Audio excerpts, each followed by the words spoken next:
Entremos pues a la primera parte, el surgimiento de las universidades. Abro cita.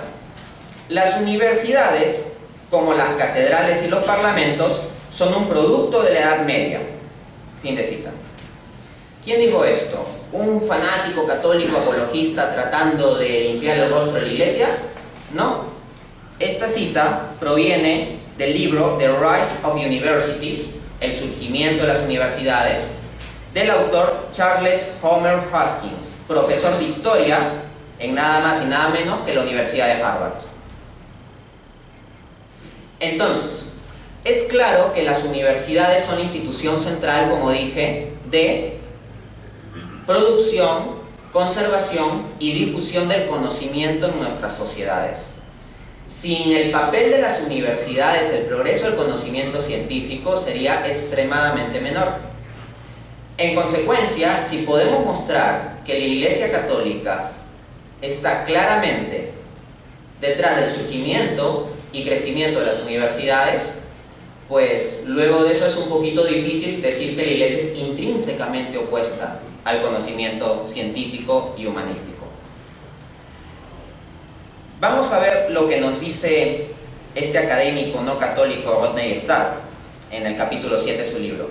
Abro cita. La primera universidad se fundó en Bolonia, al norte de Italia, hacia el año 1088, justamente después de la invasión normanda de Inglaterra e inmediatamente antes de la Primera Cruzada. Tras ella vinieron las universidades de París hacia el año 1150, Oxford en 1167, Valencia en 1208 y Cambridge en 1209, seguidas por otras 24 antes de finalizar el siglo XIV. Fin de cita. Los orígenes de las universidades están claramente en el contexto de la Edad Media y bajo el amparo y promoción de la Iglesia Católica. De hecho, gran parte de la independencia de las universidades tenía que ver con ese amparo que tenía de parte de la Iglesia Católica, de tal modo que las universidades no sean dependientes de tal o cual rey, que recordemos que los reyes medievales tenían un poder mucho más absoluto, sino que estaban en gran parte bajo el amparo de la Iglesia, que es una institución supranacional. Para mostrar cómo el surgimiento de la universidad tiene que ver con un contexto religioso y no es que sucedió a escondidas de la Iglesia, citemos lo que nos comenta el padre Javier Olivera Rabasi, que es un autor que recomiendo mucho también para los que quieran descartar estos mitos históricos contra la Iglesia. Javier Olivera Rabasi tiene varios videos en YouTube y es autor de un libro en 2 tomos, por ahí creo que está saliendo el tercero, si no es que ya salió, titulado Que no te la cuenten, la falsificación de la historia. Y es una respuesta muy bien documentada a muchos mitos históricos que se andan lanzando contra la Iglesia Católica. Bueno, nos dice el padre Javier Olivera en su libro, capítulo 2. A mediados del siglo XIII vivía en París un maestro llamado Robert de Sorbonne. Piensen en ese nombre, Robert de Sorbonne. ¿A qué palabra les recordará? Canónigo de la catedral y consejero del rey San Luis. O sea, este no era un ateo, este era un canónigo de la catedral. Preocupado por la situación de los estudiantes pobres, nada de que esto es solo para los ricos, no. Preocupado por la situación de los estudiantes pobres, le pidió al rey que le cediera algunas granjas y casas de la ciudad, agregando dinero de su propio peculio. Fundó un colegio para asociar a 16 humildes estudiantes de teología. El colegio se llamó de la Sorbona, en homenaje a su creador. Esa universidad, la Sorbona, que es tan representativa de la cultura europea, nace en ese contexto. Esa universidad en donde hoy en día se habla tantas cosas en contra de la Iglesia, nace con el contexto de la Iglesia. Ahora, probablemente alguien que vaya a ver el video, pues pueda pensar, ay, este Dante Urbina, pues que la verdad que no sabe nada, es un ignorante, porque la primera universidad del mundo, de acuerdo a los reportes del récord Guinness y tales o cuales instituciones supranacionales, no es una institución europea católica, sino una institución musulmana. la primera universidad del mundo es realmente musulmana y Dante Urbina pues no sabe esto y simplemente se está saltando esos datos para hacer apologética barata. Algo así podría comentar alguien con base en lo siguiente. Resulta que el diario El Comercio, que es el diario de más circulación de nuestro país, no, diría el diario más consolidado, ¿no? El de más circulación es otro más popular. Pero bueno, es un diario El Comercio con mucha bagaje histórico en la cultura peruana. Bien, tiene una noticia del 22 de abril de 2018 que se titula ¿Dónde nació la primera universidad y qué tuvo que ver una mujer en su creación? Cito: la Universidad de Al-Qarawiyyin, Marruecos, fue fundada en el 859 y sigue funcionando. Su creadora, Fátima Al-Fihri, fue una mujer inmigrante y rica, hija de comerciantes. Grandes personalidades de la historia fueron estudiantes allí. Entonces, con base en esto, alguien podría decir, no, Pina, esto no es cierto que la iglesia creó las universidades. Las universidades lo creó una mujer musulmana en el contexto islámico. Y esto lo reconoce el récord Guinness de la creación de universidades. En términos de la corrección política, del multiculturalismo, suena muy bonito decir esto, ¿no? Ah, no, la primera universidad no fue creada en Occidente, sino que lo creó otra cultura. Pero cuando vamos al estudio académico serio de las fuentes, la cosa pinta muy, muy distinto. Y aquí no les voy a citar a un apologista católico, sino a quienes le voy a citar a continuación es a un especialista académico. Se trata de Ian Morris, quien es historiador especializado en sociedades musulmanas, que inició su carrera académica en el Instituto Oriental de la Universidad de Oxford. Este académico ha investigado esta cuestión de si realmente esta universidad de Marruecos sería la primera del mundo, fundada en el año 800 tantos, y ha ido a verificar no lo que dicen instituciones hoy en día, sino lo que dicen los documentos históricos contemporáneos de la supuesta fundación, o sea, documentos históricos de la Edad Media. Luego de hacer todo ese análisis con las fuentes, en lugar de creer mitos o cosas que dice un blog o cosas que dice un diario que no es de por sí una fuente académica, este autor nos dice, abro cita, luego de revisar las fuentes: estas son las únicas fuentes medievales que he podido encontrar. Sorprendentemente, no hay ninguna mención de academia o educación cuando se fundó el edificio. Ibn Abizar y Ibn Khaldun describen una afluente mezquita. Una mezquita es un centro de culto religioso de los musulmanes, de la religión islámica. Continúo la cita. Describen una afluente mezquita, popular con los gobernantes y frecuentemente renovada. Ni una librería, ni una universidad están implicadas. Si vamos a creer a los escritores medievales, todo lo que Fátima, ¿no?, la mujer que se había citado hace un momento, todo lo que Fátima estableció fue una mezquita. Por supuesto, es posible que alguna enseñanza tuviera lugar en la mezquita desde el inicio. Habría sido un conveniente espacio público donde el conocimiento de las ciencias islámicas fuera apreciado. No obstante, esto es muy diferente a decir que fue una universidad. Fin de cita. Entonces tenemos un especialista en historia que ha ido a las fuentes y dice que en sus orígenes esta institución no fue una universidad. Que hoy en día funcione como universidad no es lo mismo. En cambio, si vamos a los orígenes de las instituciones de la Edad Media, sí funcionaban con una lógica como la que hoy en día tenemos en la universidad.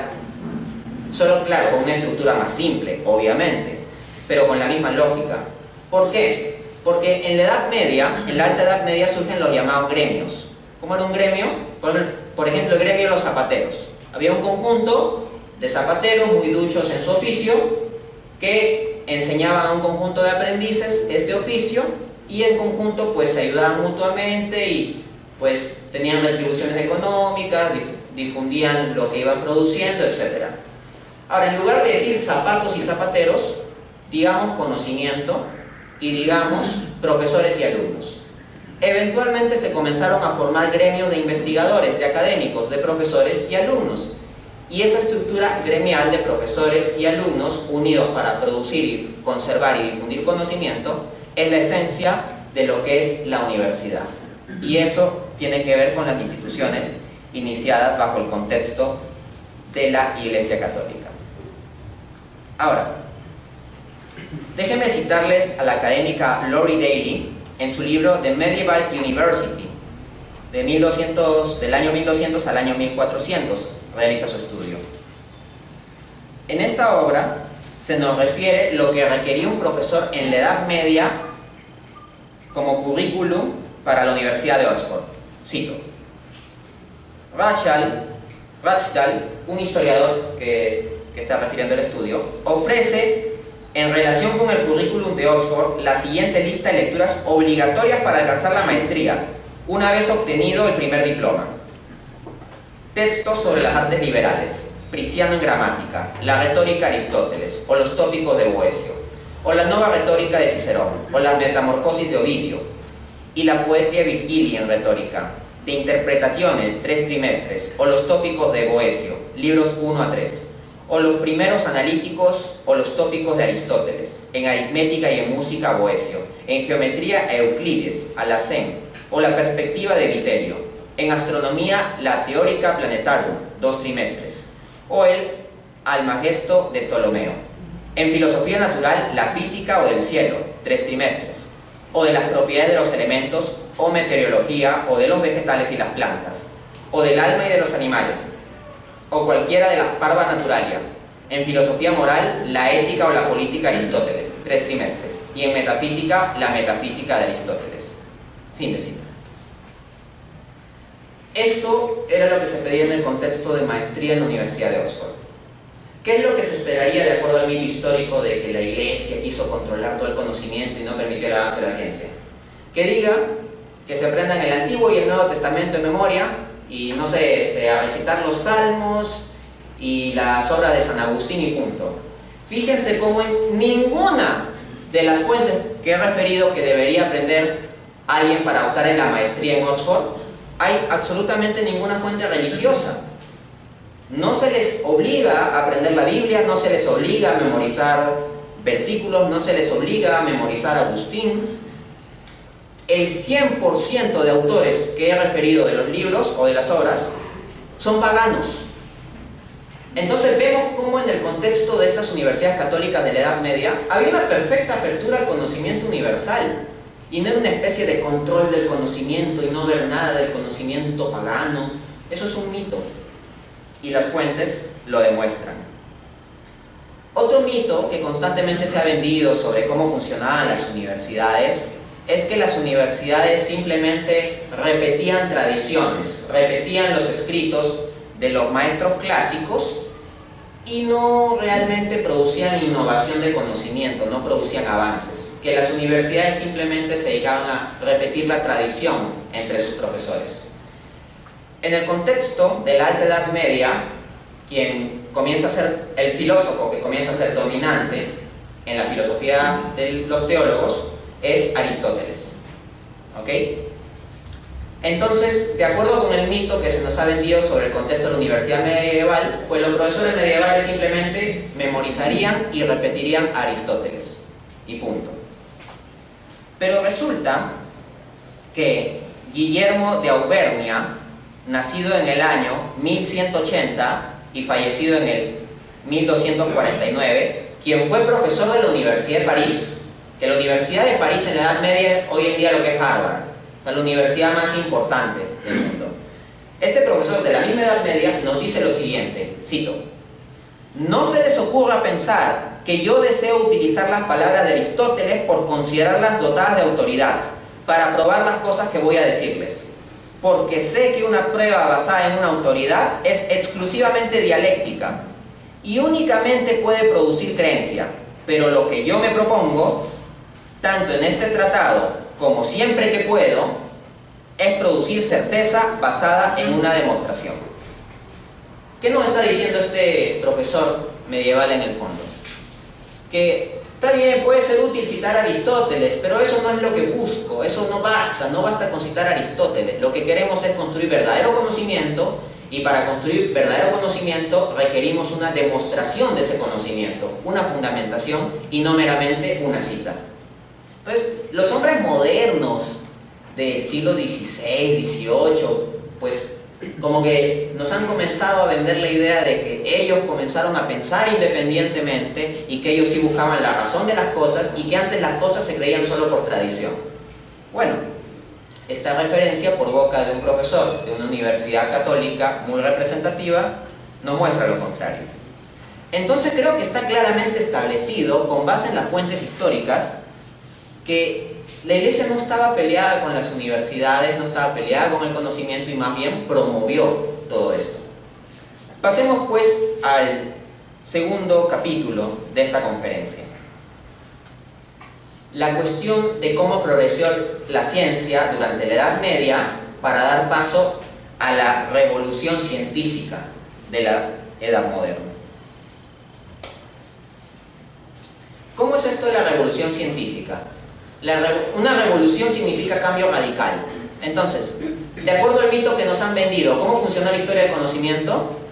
En la Edad Media el conocimiento avanzó muy poco, todos simplemente asumían lo que decía la Iglesia, nadie producía nada nuevo, había un estancamiento de las ciencias naturales, y de repente en el siglo XVI, por medio de cierta libertad con el humanismo y el renacimiento y el protestantismo y todo eso, ¡pim!, se prendió la chispa y se dio la revolución, y ahí vino Galileo, que la Iglesia lo quiso quemar, y de ahí vino Newton y todo eso.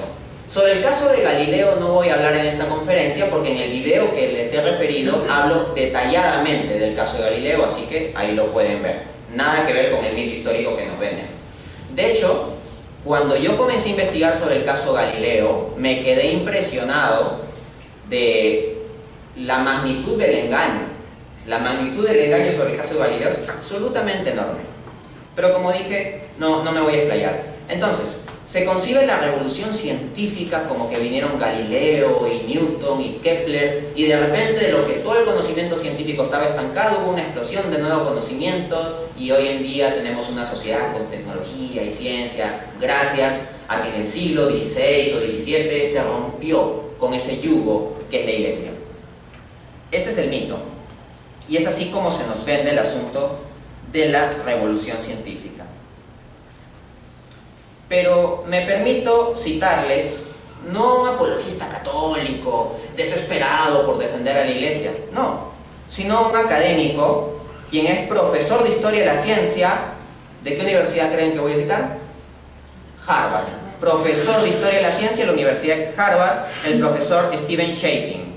Dice lo siguiente en la página 1 de su libro titulado The Scientific Revolution, la revolución científica. Abro cita. No existió, repito, no existió lo que algunos llaman la revolución científica, y de ella trata este libro. ¿Por qué este profesor comienza un libro con el título La revolución científica diciendo que no existió? Porque es un mito que el conocimiento científico ya estaba estancado y que de repente hubo un giro de 180 grados en el siglo XVI o XVII fuera del amparo de la Iglesia. Es un mito. El conocimiento científico vino avanzando gradualmente, como lo voy a mostrar. Tal vez el hombre más representativo de esta supuesta revolución científica en la Edad Moderna, fuera de Galileo, es Isaac Newton.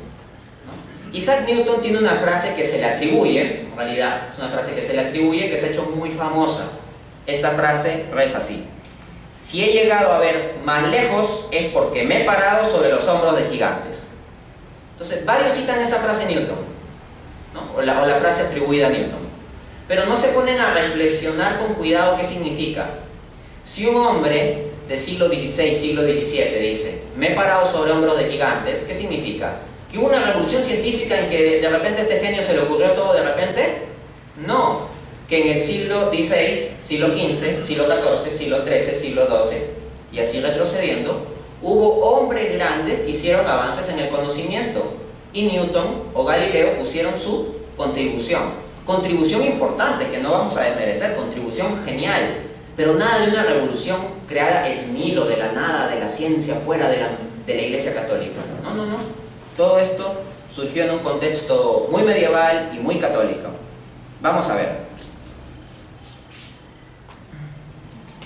¿Qué se nos cuenta sobre la revolución científica también. Aparte de Galileo y de Newton, otro personaje del que se habla mucho es Copérnico, ¿no? Copérnico, que nos viene a plantear el sistema heliocéntrico, que el centro del universo ya no sería la Tierra como antiguamente se concebía, sino el Sol.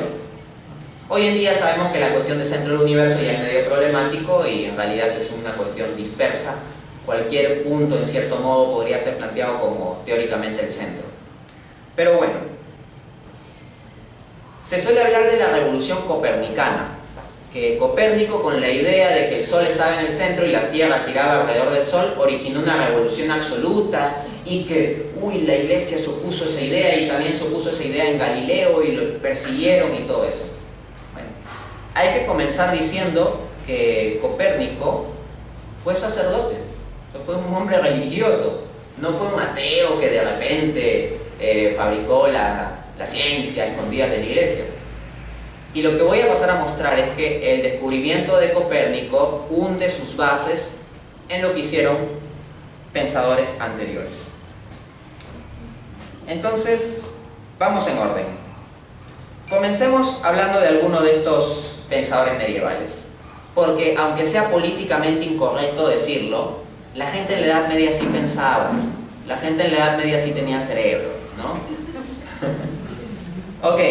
Comencemos con Roberto Grosseteste, nacido en el año 1168 y fallecido en el 1253.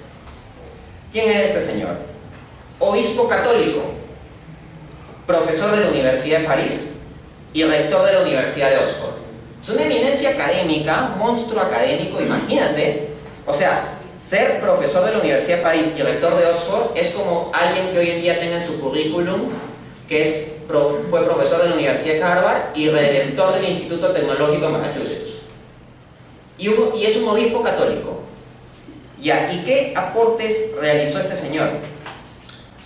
Uno de los grandes aportes que él dio fue una base metodológica para la ciencia. En otras palabras, las bases del método científico. El método científico no lo inventó Galileo con la experimentación recién en el siglo XVI.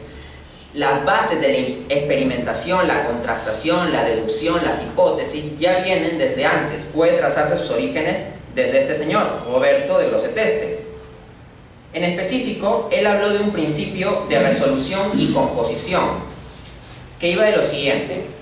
Lo que él decía es que había que razonar a partir de casos particulares, y que de esos casos particulares se plantea un principio general. Y una vez que se plantea el principio general, hay que ver más casos particulares, volver a los casos particulares, para ver si el principio se cumple. Ejemplo, yo veo que los sapos frente a determinado tipo de agua reaccionan de este modo. Entonces estoy viendo lo particular. Luego saco un principio general.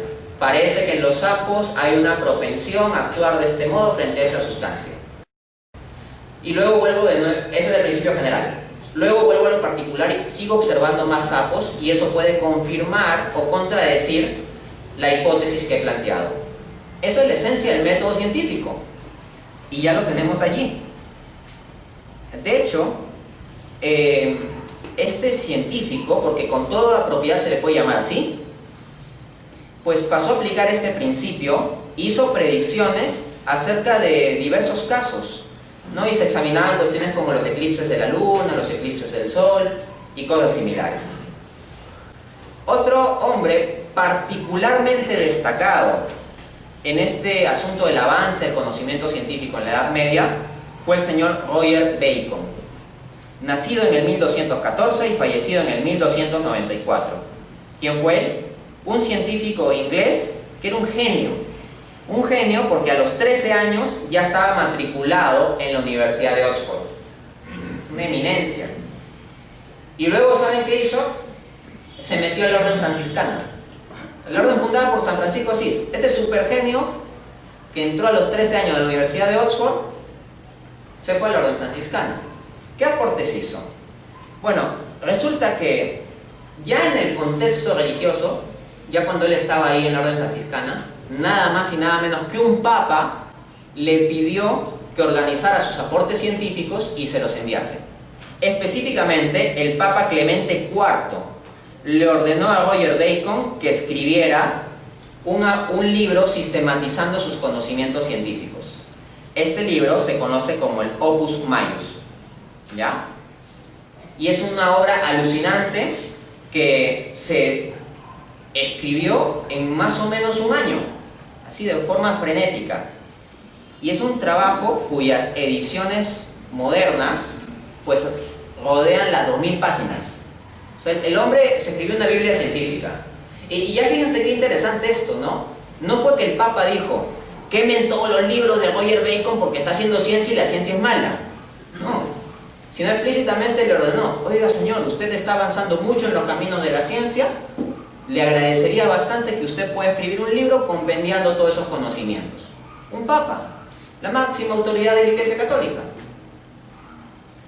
Y bueno, ¿qué encontramos en el libro de Bacon? De acuerdo a lo que reporta Rodney Stark, abro cita, en ella, o sea en la obra, Bacon demostró conocer muchos campos diferentes, las matemáticas, el tamaño y la composición de los cuerpos celestes, o sea los astros, la fisiología de la visión, la óptica, incluidos temas como la refracción, los espejos, las lentes, los cristales de aumento y las gafas. O sea, no había que esperar hasta el prisma de Newton para el tema de la óptica, ya había avances.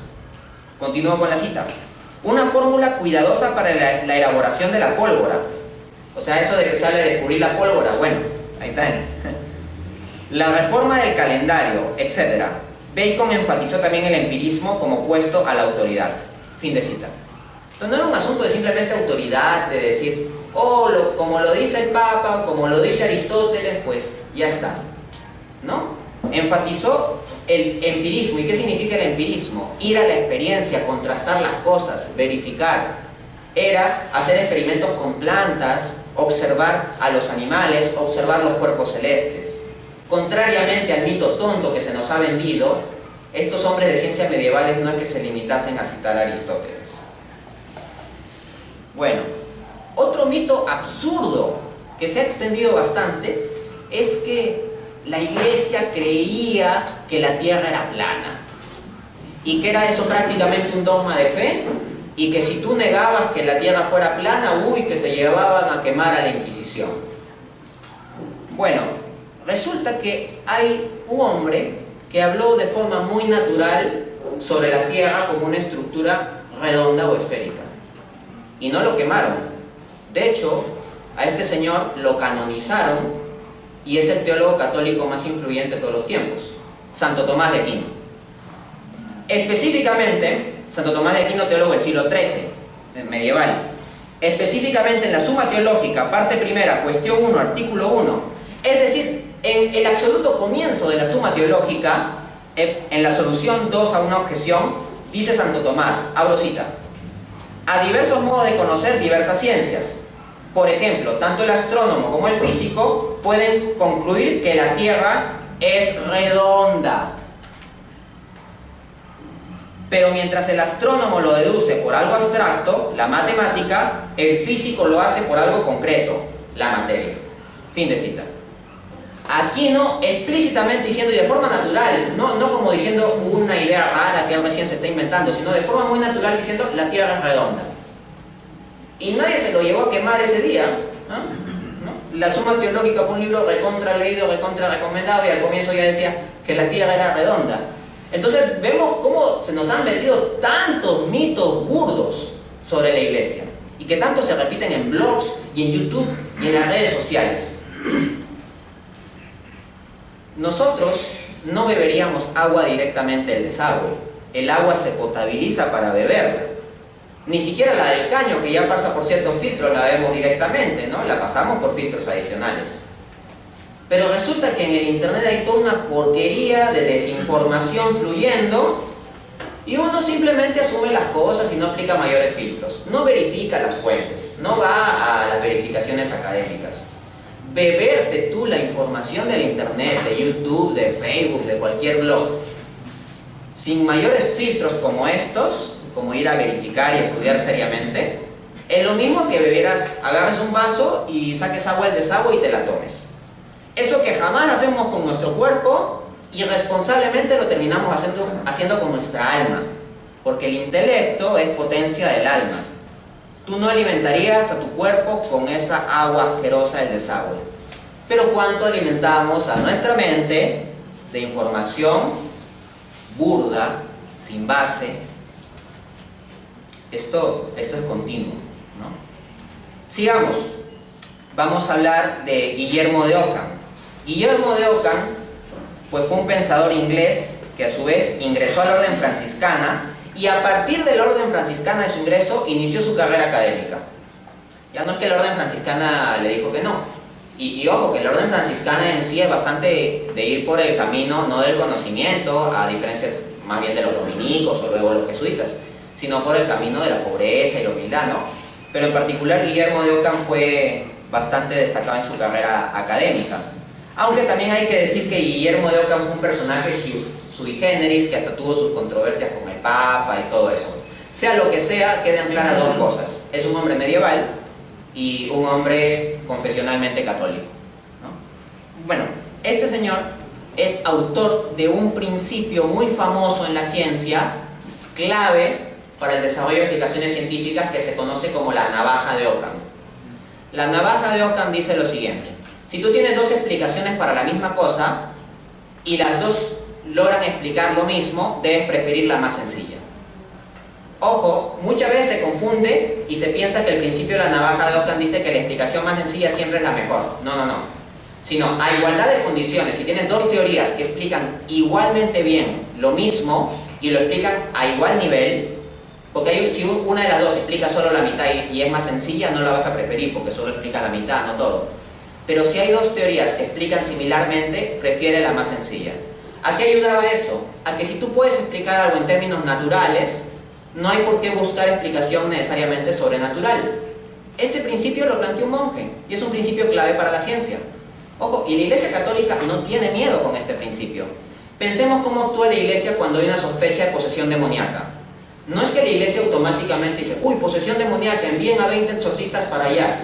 No, la Iglesia primero pone filtros, que se verifique primero con un psicólogo o con un médico.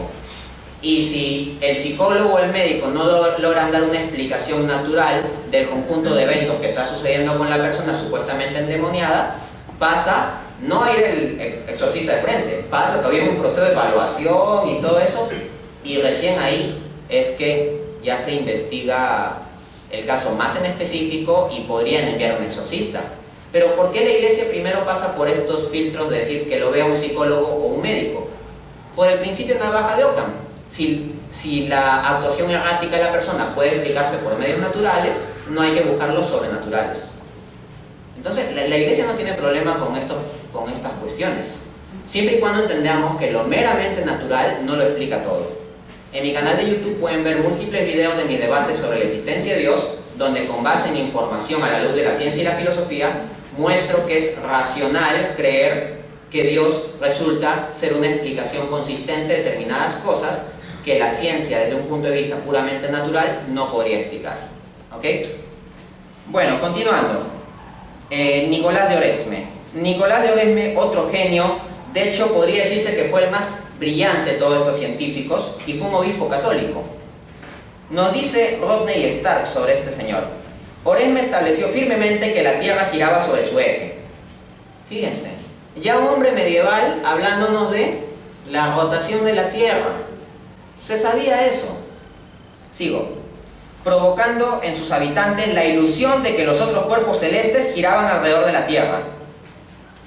Paremos ahí. Se nos ha vendido la idea de que hasta que vino Galileo, todos los hombres creían que no, la Tierra está en el centro, la Tierra está inmóvil y todo se mueve alrededor de la Tierra. Pero ya encontramos a un hombre de antes de Galileo diciéndonos que en realidad el movimiento de los planetas podría ser una ilusión por el propio movimiento de rotación de la Tierra. Entonces, no hay que esperar a Galileo, no hay revolución científica.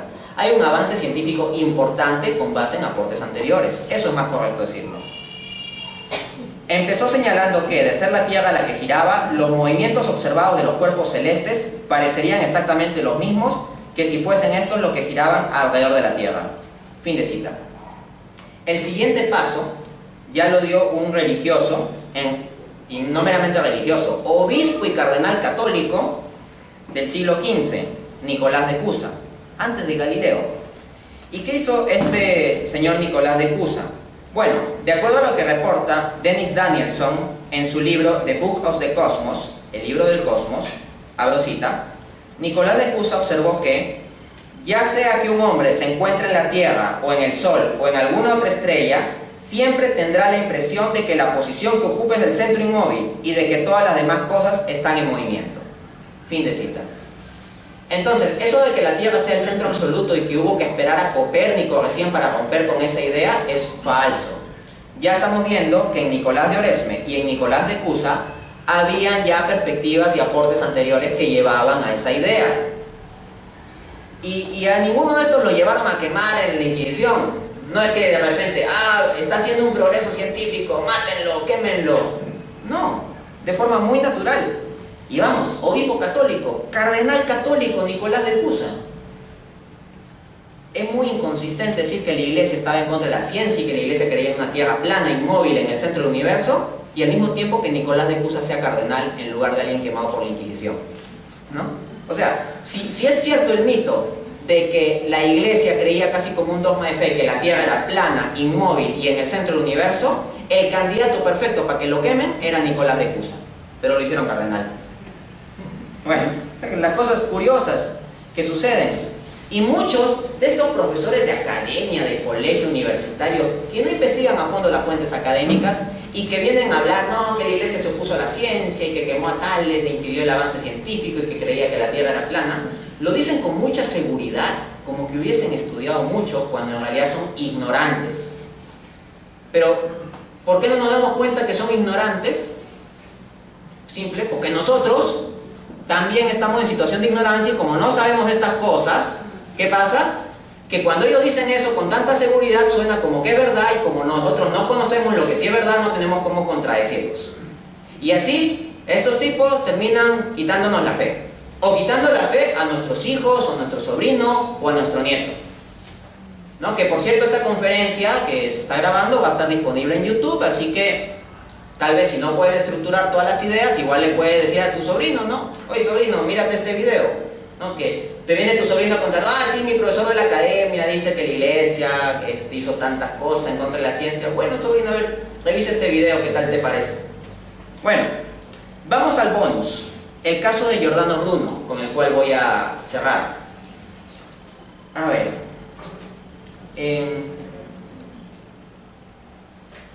Sucede que cuando yo di ya en 2017 una conferencia sobre el caso Galileo aquí mismo, publiqué el video y un señor me escribió en privado a mi página de Facebook. Yo como no soy de debatir y como el señor simplemente vino con ataques, lo quiero. No, yo no tengo tiempo que perder, yo debato en debates formales con ponentes acreditados y ya está. Ponerme a discutir por Facebook o por WhatsApp no es un deporte en el cual yo quiera gastar tiempo ni hígado. Dicho eso entonces, me escribe un señor diciendo, bueno sí, esto del caso Galileo, efectivamente no lo quemó la Inquisición, ya está bien como tú dices, ¿no? Pero básicamente después me decía algo como, mira, pero en realidad eso no importa y tú eres un vendido a la Iglesia Católica que seguro te debe estar pagando y todo esto. Y en realidad tú no mencionas nada del caso de Giordano Bruno, que sí fue un hombre de ciencia y que la Iglesia lo quemó. Y claro, tú puedes disculpar el caso de Galileo, pero a ver, ¿por qué no hablas del caso de Giordano Bruno? ¿Por qué silencias ese asunto? Bueno, agradezco al señor que me escribió eso y debemos todos estar agradecidos con él porque ahorita voy a hablar del caso de Giordano Bruno. Ok. Chicharrón de Bruno.